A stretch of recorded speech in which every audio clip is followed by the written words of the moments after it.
čiska u našem gradu je na neki način u kontinuitetu priča koju želimo senzibilizirati cjelokupnu javnost. Evo, danas smo prošli kroz onaj dio na koji smo najosjetljiviji, a to je Petrinčica, Kupa, kupalište, ali evo i kao ovo jedno, možemo reći, svratište i jedno ugibalište na kojoj je bila prije, 30 godina i više benzinska pumpa.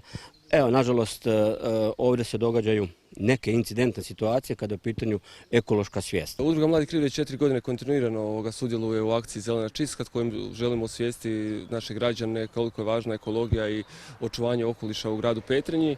Ove godine smo na lokaciji Zagrebačke ulice na Staroj benzinskoj gdje smo naišli na katastrofalne prizore koji su se pojavili, znači odbačene vreće smeća i onečišćen stvarno jako okoliš. Kada pogledamo što je to svijest od onih ljudi koji jednostavno bacaju smeće u rijeku Petrinčicu, Kupu, u naše prirodne ljepote, moramo samo kritički ići prema njima i da nađemo načina kako njih osvijestiti.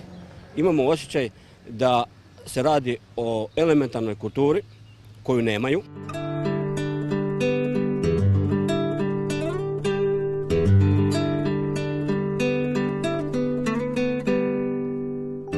Tu imamo znači i šume, i biljni, i životinjski svijet i sve ono što trebamo zadržati kao vrijednosti.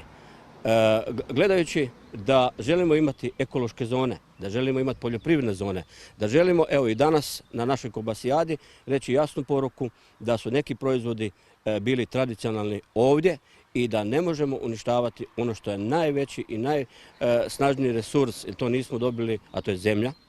Zemlja je ta, to je voda, a to se na neki način, možemo reći, devastira. Ova akcija je kod nas u udruzi volonterski pokrenuta i svi naši članovi su volonteri koji volontiraju u sklopu ove akcije. Ono što nam je posebno drago što to su mladi koji su ovdje u Petrinji odrasli, sada studiraju u Zagrebu, neki su studenti Filozofskog fakulteta, šta studiraš ti?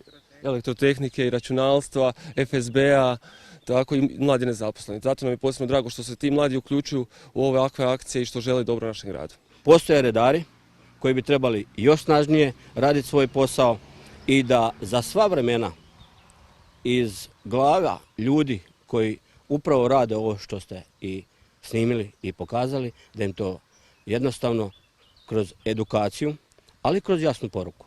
Ljudi, nemojte to raditi, to nije lijepo, to nije kulturno, to nije korektno prema onima koji trebaju imati neke standarde u EU, jer ovo više nije standard energetskog ili ekološkog fonda.